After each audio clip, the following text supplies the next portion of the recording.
All right, welcome back to the Deep Dive. So you're here because you like to really get into the details of stuff, right? Today we're going to talk about something super cool in optimization. It has to do with shaping the solutions we get when we solve these problems. Yeah, exactly. It's a technique called Cauchy-Schwarz regularization. You probably already know about regularizers, right? You use them to guide the optimization problem. They add sort of like a penalty to your objective function. Exactly. It's kind of like, training wheels when you're learning to ride a bike. Mm-hmm. It pushes you to be more stable, helps you go in the right direction. Makes the problem easier to solve. And usually that penalty, it simplifies things, right? Like you get solutions with a lot of zeros or solutions that just have a really small overall size. Yeah, that's the idea. But what if you want to do something a little more specific? Like, what if you want your solution to have only certain discrete values? Or, maybe you want it to be an eigenvector of a particular matrix. Or even wilder, what if you want it to be a matrix where all the columns are orthogonal to each other? Right. That's where this Cauchy-Schwarz regularization comes in. Yeah, it's really elegant and it gives you a lot of control. The really cool thing is that it all comes from like a super basic idea in linear algebra, the Cauchy-Schwarz inequality. Okay. This inequality, basically, it tells you that if you take two vectors, the dot product between them, that's got to be less than or equal to the product of their lengths. And the only time they're equal is when the vectors are like perfectly aligned. Okay. One's just a scaled version of the other one. Right. See, some really clever researchers, Tainer, Wang, and Studer from ETH Zurich, they took this idea and they built this whole new class of regularizers based on it. And that's what their paper's all about. Yep. So as usual, we're going to try to break all this down for you, make it easy to understand. Right. We want to understand like the core math behind these CS regularizers, especially the formulas. Mm-hmm. And we want to see how they actually work, how they let you encourage these really specific kinds of solutions. Okay, so the heart of it all, they lay it out in their Proposition 1. Okay. It's like the basic recipe for making a CS regularizer. Okay, so how do you do it? First, you got to pick two functions. They call them gxer and hx. Okay. These functions, they take your solution vector, x dollars, and they spit out new vectors. So they map vectors to vectors. They're vector-valued functions. Okay, so we've got GHIM and HX. And then they use this notation, gxepsim, to say that these new vectors are linearly dependent.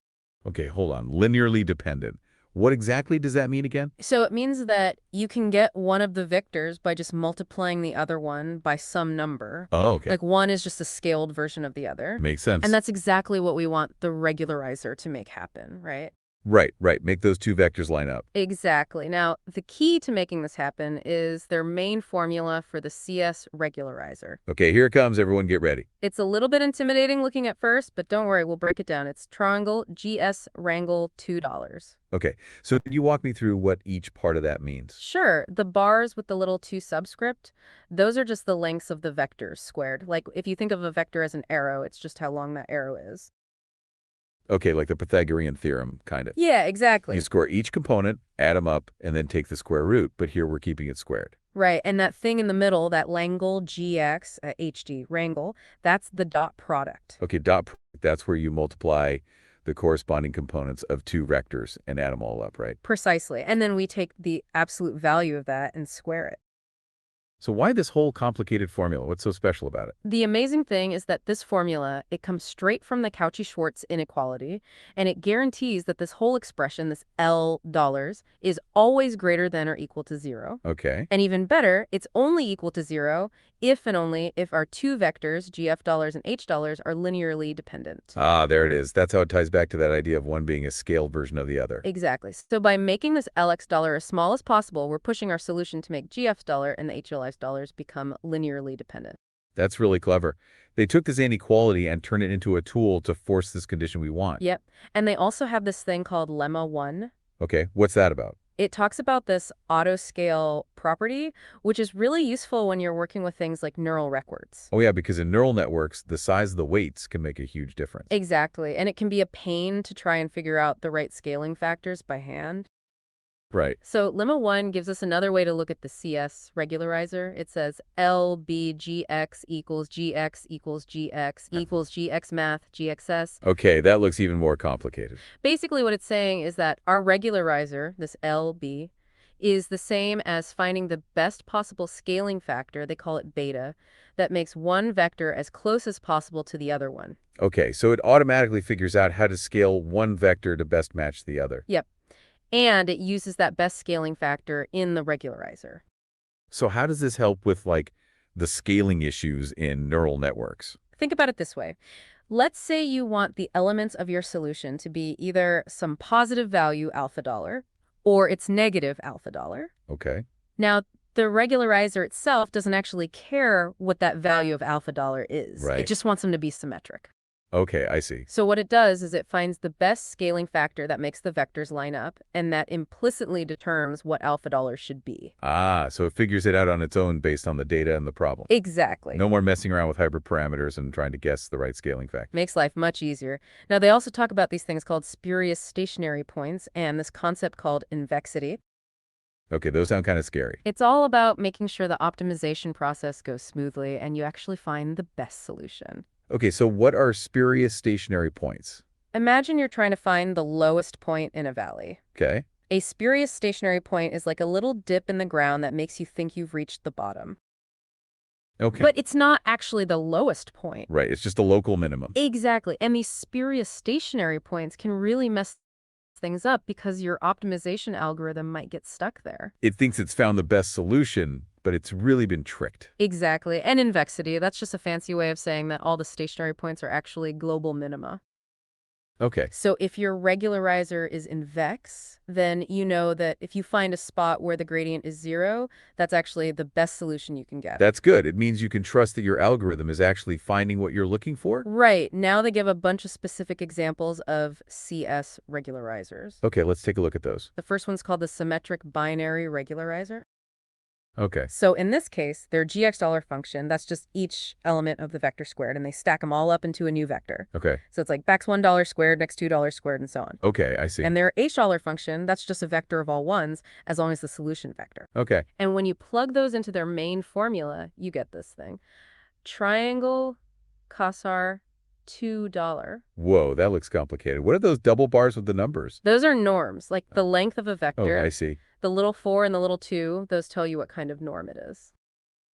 Okay. So x $44 means you take each element, raise it to the 4th power, add them all up. Okay. And x $22, that's just the regular squared length of the vector. Okay, makes sense. Now, the cool thing is that this regularizer, it's equal to 0 only when all the elements in your solution are either plus or minus some value alpha dollar. Okay, so it forces them to be symmetric. Exactly. And it's convex, so no spurious stationary points. Good. And their lemma 1, when you apply it to this specific regularizer, it becomes xn plus $2. Okay, what's that telling us? This shows how the regularizer figures out the right scale on its own. Okay. It's like it's trying different values of beta to find the best one that makes the vectors line up. And that best value of beta determines what alpha dollar should be. Yep, exactly. Cool. So that's the symmetric binary regularizer. What else do they have? Next one's called the one-sided binary regularizer. Okay, so what's different about this one? For this one, the GS ball is the same, still the squared elements of the vector. Okay. But the h dollars, now that's just the original vector itself. Oh, There's okay. no squaring or anything. Okay. And when you plug those in, you get this. Triangle plick, $2, triangle 2, chidida. Okay, another norm showed up there, triangle $2. Yeah, that's the 3 norm cube. So you take each element, raise it to the 3rd power, add them all up, and then cube the whole thing. Got it. So what does this regularizer do? This one, it makes all the elements either 0 or some positive value alpha dollar.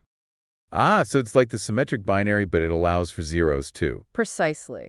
And it's still convex, no spurious stationary points. Good to know. And if we look at lemma 1 for this case, it becomes LS $22. What's that telling us? It's basically saying that the regularizer is trying to find the best value of beta so that each element in the solution is either 0 or equal to beta.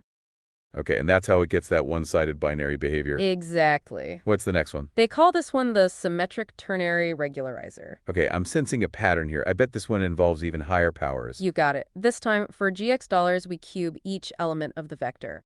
Okay, so by $1 cubed, by $2 cubed, and so on. Yep. And for HX, we go back to using the original vector itself, no squaring or anything. All right, I see. So what's the formula look like now? It becomes A charing $22, A charger $2. Wow, so we've got the 2 norm, the 4 norm, and now even the 6 norm. Yeah, those higher powers are what let us target those specific discrete values. Okay, so what does this one do to the solution? This regularizer makes each element either negative alpha dollar, 0, or positive alpha dollar. Ah, so it's symmetric around 0, and it allows for zeros. Exactly. It's like a combination of the previous two. And is it still in vex? You bet. No spurious stationary points here either. That's good. What about the lemma 1 form? It's a bit more complicated, but it basically boils down to this. The sum xn field xn equals xn plus $2. Okay, so again, it's finding the best value of beta to make those vectors line up. Yeah, and in this case, the best beta determines the value of alpha dollar, which is like the distance from 0 for those non-zero elements. It's amazing how they can manipulate these norms and powers to get exactly the behavior they want. Right, it's all about choosing the right GANs and H-dowers. Okay, now they have one that's a little different, regularizer for eigenvector. Yeah, this one involves a fixed matrix. They call it C dollars. So what's the goal here? The goal is to make a solution vector an eigenvector of this matrix C dollar. Okay. Eigenvectors are kind of special, right? Yeah, they don't change direction when you multiply them by the matrix. They just get scaled. Exactly, and that's perfect for our CS framework because remember, we're trying to make vectors linearly dependent. Right. So for this regularizer, they set GS dollars equal to H dollar times X dollars, and they set H dollars equal to 2S dollars. So now we're comparing the original vector with the result of multiplying it by C dollar. Yep. And the formula becomes H22, 22, 22. Okay, so that XTCS dollars in there, that's just another way to write the dot product between $2 and C dollar. Exactly. And this regularizer is 0 only when X dollars is an eigenvector of C dollar or when X dollar is just the 0 vector. Makes sense. But they do mention that they haven't formally proven that this one doesn't have any spurious stationary points. Okay, so we have to be a little careful with this one. Yeah, but the lemma 1 form is still interesting. It looks like this. CX beta X $22.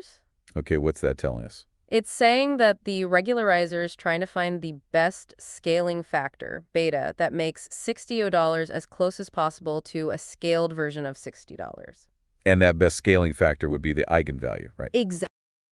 Cool. Okay, now they have one that deals with matrices, not just vectors. Regularizer 5, matrix with orthogonal columns. Yeah, so now instead of a solution vector X dollar, we have a solution matrix X dollar. Okay. And the goal is to make all the columns of this matrix orthogonal to each other. Right, so their dot product should be 0. Exactly. So for this one, they use a trick called vectorization. Okay, what's that? It's basically just taking a matrix and stacking all the columns on top of each other to make one long vector. Okay. So they take transpose times X dollars, and they vectorize that. Okay. And that's their GX. All right. And for H dollar, they vectorize the identity matrix. Okay. And the formula they get is L triangle KXTX. Okay, what's that X dollar subscript? That's the Frobenius norm. It's like a way to measure the size of a matrix. Okay. You just square all the elements and add them up. Got it. So what does this regularizer do? This one makes X dollars transpose times X dollars equal to a scaled version of the identity matrix. Okay, and that means the columns are orthogonal. Exactly. And they all have the same length. So this regularizer is basically saying, hey, make those columns orthogonal and normalize their lengths. Yep, that's the idea. And it's in vex, so we're good on the spurious stationary points front. Good. What about the lemma 1 form? It looks like this. LETNIKXTTXIK. So again, it's finding the best scaling factor to make those vectorized matrices line up. Exactly. And that scaling factor tells you what the squared length of the columns should be. Very cool. Now, there's one more interesting thing about this regularizer. Okay, tell me more. They also give an alternative form of it that uses the singular values of X dollars. Okay, what are singular values? You can think of them as a way to break down a matrix into its fundamental components. Okay. Kind of like how you can break down a vector into its components along different axes. Okay, I'm with you. So this alternative form looks like this. LS, those AX stars, those are the singular values. Okay. And if you look closely, it's actually really similar to the symmetric binary regularizer we talked about earlier. Oh yeah, you're right. It's like applying that binary regularizer to the singular values instead of the elements of the vector. Exactly. So basically, they're using the same idea, but on a different level. They're manipulating the singular values to control the properties of the whole matrix. That's really cool. So that's how they encourage orthogonality. Now, towards the end, they mention some ways to generalize this whole framework. Okay, what can they do? One way is to use a different kind of inequality called Holder's inequality. Okay. It's more general than the Cauchy-Schwarz inequality. So how does that change things? Well, it gives you this whole family of regularizers. They call them Holder regularizers. Okay. The general formula looks like this. Triangle GXQ HXX Wrangler dollar. Okay, those $, $Q in dollars, what are those doing there? Those are parameters that you can adjust. Yeah. They control what kind of norm you're using and how the different terms are weighted. So you can fine-tune the regularizer to fit your specific problem. Exactly. Cool. What other generalizations do they mention? They also talk about using bounded functions instead of polynomials, Okay. like stuff like $1 plus x $2. Okay. They don't go into too much detail, but the main idea is that these bounded functions can make the regularizer more numerically stable. Ah, so it's less likely to blow up or have weird behavior. Exactly. And it can make the optimization process a little ability of using CS regularizers for other sets of discrete values, not just binary or ternary. Interesting. And they even hint at some non-differentiable versions. So it sounds like there's a whole lot of potential here for future research. Definitely, it's a very versatile framework. Yeah, it's really impressive how they've taken this fundamental inequality and turned it into such a powerful tool. Right. So just to recap, the main takeaway here is that Cauchy-Schwarz regularization gives you a principled way to encourage very specific properties in your solutions. You get to choose the building blocks, these GX and H dollar functions, to tailor the regularizer to your problem. And the fact that it's differentiable makes it easy to use with all the standard optimization algorithms. Plus, it often handles the scaling for you automatically. Right. So it's a really elegant and practical approach. Totally agree. Well, this has been a fascinating deep dive into the world of Cauchy-Schwarz regularizers. It's been a pleasure discussing it with you. Thanks so much for taking the time to break it all down for us, and thanks to everyone for listening to the deep dive. Until next time. Keep those brains buzzing.